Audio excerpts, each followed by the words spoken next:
ಇದೊಂದು ಗೌರ್ಮೆಂಟ್ ಬಸ್ಸಲ್ಲಿ ನಡೆದಿರುವಂಥ ಘಟನೆ ಇದು. ಏನಂತ ಹೇಳಿದರೆ 2-3 ದಿವಸ ಆಯಿತು ಇದು ಸೋಷಿಯಲ್ ಮೀಡಿಯಾದಲ್ಲಿ ಭಾರಿ ವೈರಲ್ ಆಗ್ತಾ ಇದೆ. ಯಾಕೆ ಅಂತ ಹೇಳಿದರೆ ಇದು ಸಂಬಂಧಪಟ್ಟ ಅಧಿಕಾರಿಗಳು ಇದಕ್ಕೆ ರಿಯಾಕ್ಷನ್ ಕೊಟ್ಟಿದ್ದಾರಾ ಏನು ಅಂತ ನಮ್ಗೆ ಗೊತ್ತಿಲ್ಲ.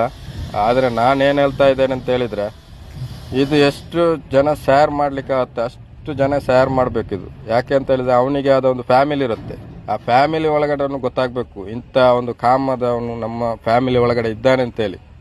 ಯಾಕೆ ಅಂತ ಹೇಳಿದರೆ ಇಂಥದ್ದು ಕಂಡಕ್ಟರಲ್ಲಿ ಸುಮಾರು ನೋಡಿದ್ದೇನೆ, 100ರಲ್ಲಿ 10% ಇಂಥದ್ದೇ ಇರೋದು.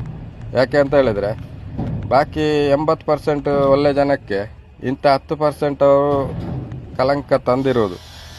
ಒಂದೊಂದು ಇರುತ್ತೆ, ಲೇಡೀಸು ಮಿಡ್ಲಲ್ಲಿ ಒರೆಸ್ಕೊಂಡು ಹೋಗೋದು, ಅಲ್ಲದ ಜಾಗಕ್ಕೆ ಟಚ್ ಮಾಡ್ಕೊಂಡು ಹೋಗೋದು, ಇಂಥದ್ದು ಸುಮಾರು ನಾವು ನೋಡಿದೇನು ಹೊಸದಾಗಿರೋದೇನಲ್ಲ. ಇದು ಒಂಥರದ ಒಂದು ರೋಗ, ಗೊತ್ತಾಯ್ತಾ? ಈ ರೋಗವನ್ನು ಏನು ಮಾಡಬೇಕು ಅಂತ ಹೇಳಿದರೆ ಈ ಥರನೇ ಮಾಡಿ ಅದನ್ನು ಮುಗಿಸ್ಬೇಕು. ಇಂಥ ರೋಗ ಇದ್ದವರನ್ನು ತಂದು ಇಡಬಾರ್ದು. ಯಾಕೆ ಅಂತ ಹೇಳಿದರೆ ಇದು ಹಗಲು ಹೊರತೆಲ್ಲ ಆಗಿದ್ದು. ಇವಾಗ ನೈಟು ಸ್ಲೀಪರ್ ಬಸ್